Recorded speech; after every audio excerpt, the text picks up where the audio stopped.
यह कहानी है मिडिल क्लास परिवार के सोहन लाल की है। इनके छोटे से घर में इनके 2 बेटे और एक वाइफ थी। इनके नॉर्मल से जॉब लगी हुई थी, जहां पर ही महीने के 18,000 रुपए कमा रहे थे। सोहन लाल को अपनी लाइफ से कोई शिकायत नहीं थी। उनकी इच्छा थी कि कभी न कभी तो वह अपनी लाइफ ऐशो आराम से जिए। एक दिन उन्होंने अपने कैशियर को नोटिस किया कि आज वो बहुत खुश नजर आ रहा है।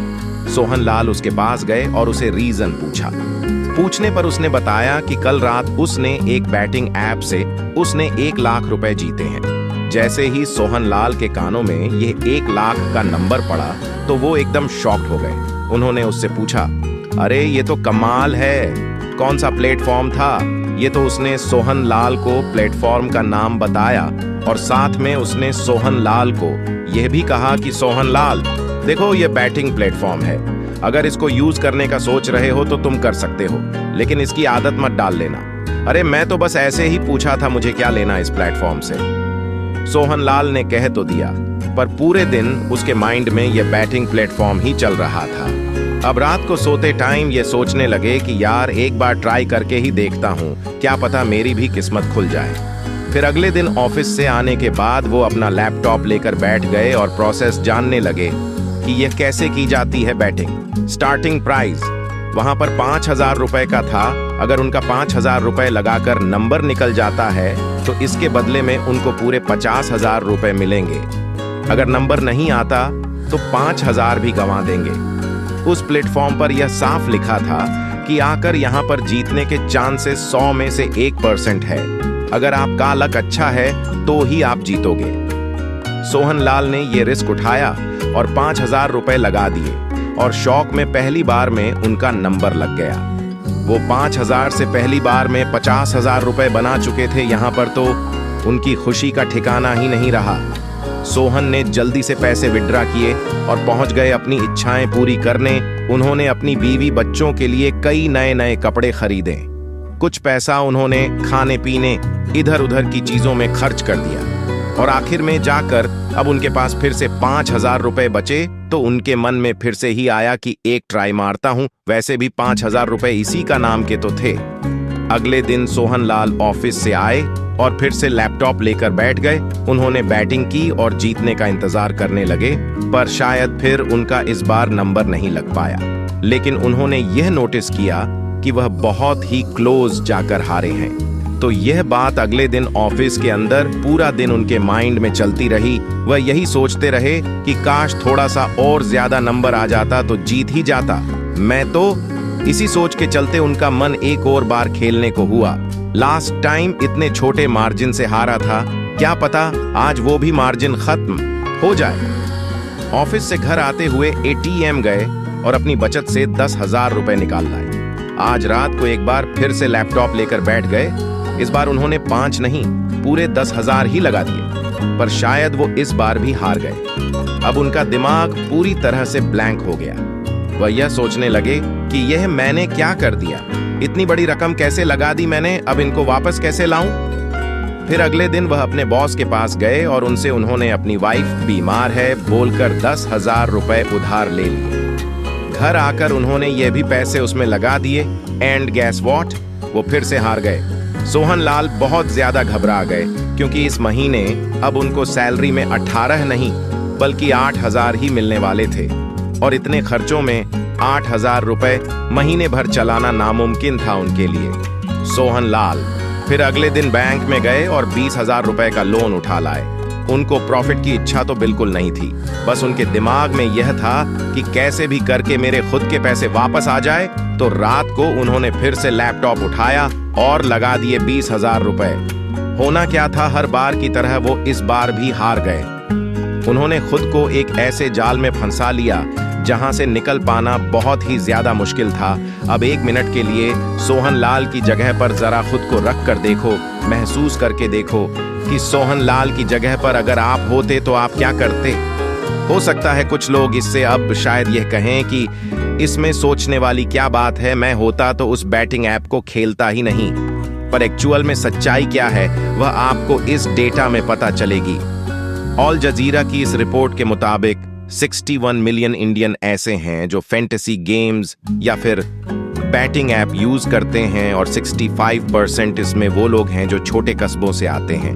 अब इतनी बड़ी परसेंटेज वाले लोग हमसे अलग तो नहीं हैं। ये लोग भी वही हैं जो दूसरों से इन्फ्लुएंस होकर सिर्फ ट्राई करने के लिए आते हैं और ट्राई करते करते ही वह कब इसका एडिक्ट हो जाते हैं उनको खुद ही पता नहीं चलता। सबसे सहज बात तो ये है कि इन सब चीजों को प्रमोट करने वाले हमारे वो सो कॉल्ड सेलिब्रिटीज हैं जिन्हें इंस्पिरेशन समझते हैं। हम अपनी और मिडिल क्लास के लिए यहाँ सिर्फ बेटिंग एप्स की ही बात नहीं है, बहुत सारे से ऐसे ट्रैप्स है जिसमें एक मिडिल क्लास का इंसान खुद को बांध कर रख लेता है, फिर चाहे वह सब जानबूझकर करें या अनजाने में कर जाएं।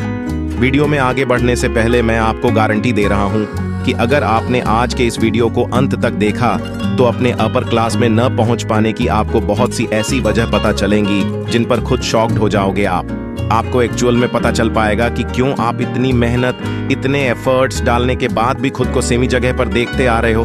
हो सकता है आज की वीडियो आपको को खुद को जानने का एक नजरिया दे दें, इसलिए इस वीडियो को बिना किसी डिस्ट्रैक्शन के बहुत ध्यान से देखना। So let's begin.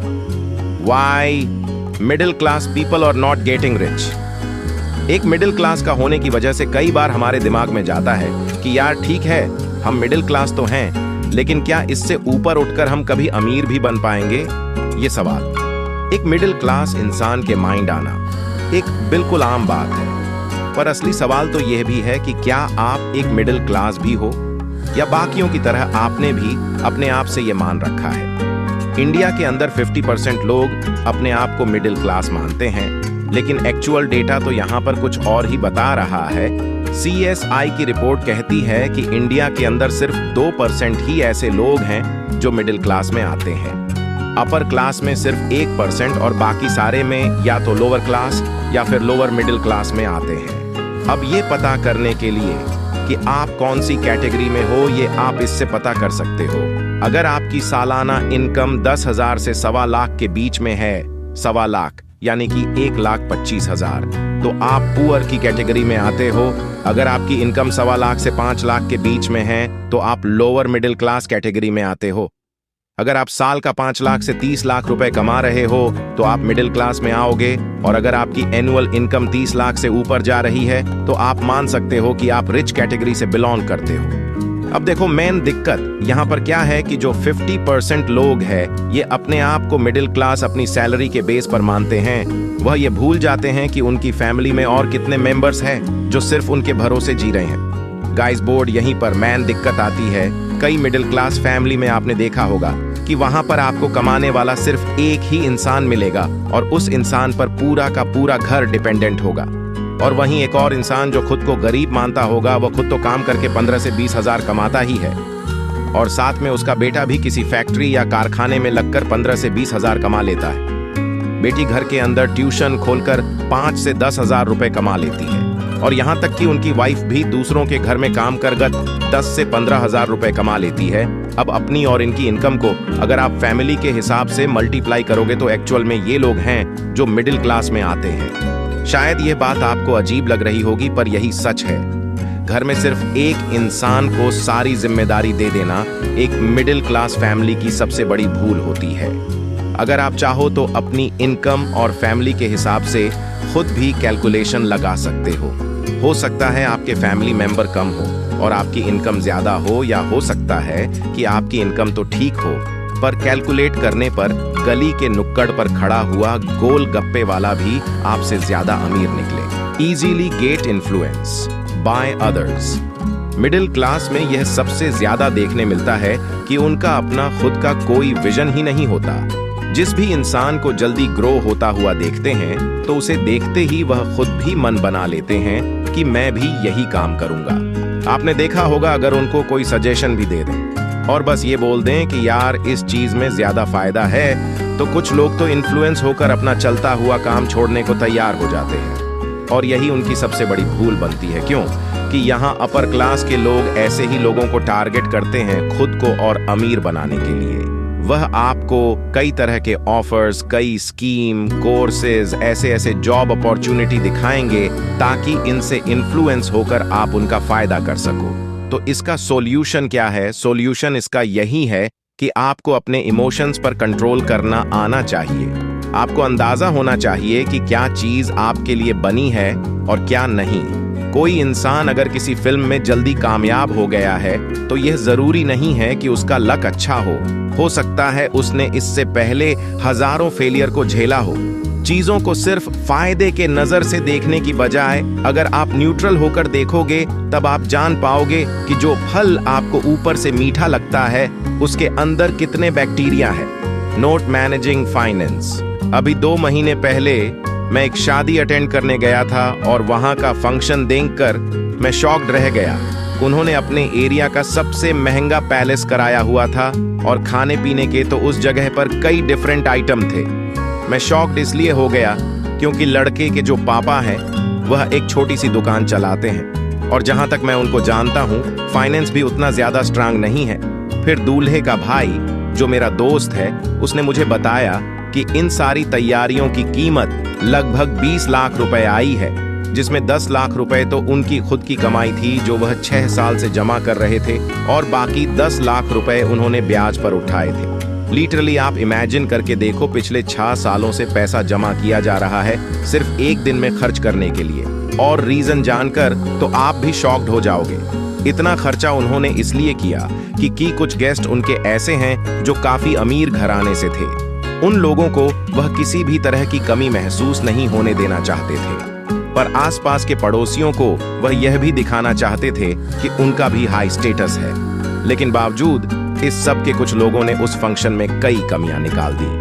आप गौर करना, यह हाल सिर्फ उनका ही नहीं बल्कि कई मिडिल क्लास के लोगों का है और न जाने कितने ही लोग खुद का स्टेटस बचाने के लिए लोन या ब्याज तक पैसे उठा लेते हैं और फिर सालों तक फंस जाते हैं। अब देखो, शादी एक ऐसी चीज है जो 2 अलग अलग परिवारों को एक करती है और इसमें कोई भी नहीं चाहेगा कि उनको किसी भी तरह के इस खास मौके पर कोई कमी महसूस हो। तो ऐसे फंक्शंस अगर आप सही फाइनेंशियल प्लानिंग के साथ कर रहे हो तो उसमें कोई दिक्कत होगी ही नहीं। बट बिना किसी फाइनेंशियल प्लानिंग के एंड टाइम पर कर्जा उठाकर शादी करना आपको बहुत भारी पड़ सकता है। इसलिए देखो, डिसीजन तो आपका है, पर मेरा ओपिनियन इस पर यह है कि जो भी आपका स्टेटस एक्चुअल में है उसको ध्यान में रखकर या उस हिसाब से अगर आप शादी करोगे तब आपके लिए ज्यादा बेहतर होगा। Middle class lacked business mindset.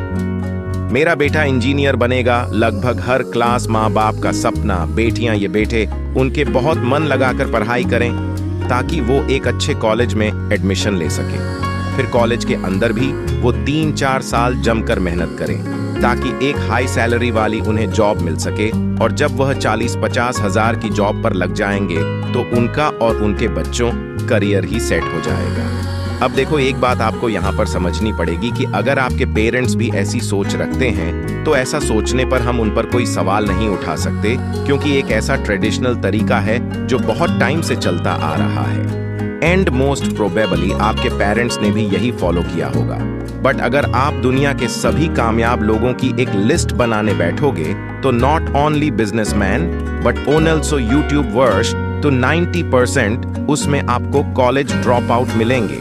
Job करने वाले आपको बहुत ही कम ऐसे लोग मिलेंगे तो लाखों करोड़ों रुपए कमा रहे हो।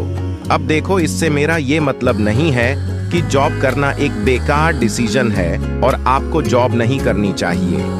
कई लोगों को खुद को एक पोजीशन पर देखना बचपन का सपना होता है, जैसे कोई ऑफिसर बनना, पुलिस डिपार्टमेंट ज्वाइन करना, डॉक्टर बनना, मैनेजर बनना, आर्किटेक्चर बनना एंड और भी बहुत कुछ। तो इसके लिए तो उनको मन लगाकर जरूर मेहनत करनी चाहिए।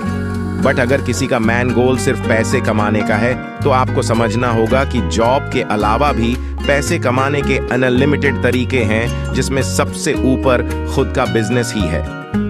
Over spending on education. India के अंदर हाईली कॉम्पिटिटिव एजुकेशन सिस्टम है। यहाँ पर लिमिटेड सीट पर भी अप्लाई करने वाले लाखों लोग आपको मिल जाएंगे। मतलब है कि ऐसी रेस है जहां पर आपको पता है कि आपके जीतने के चांस 1% से भी कम है, बस फिर भी आप भाग रहे हो क्योंकि दूसरे लोग भी भाग रहे हैं।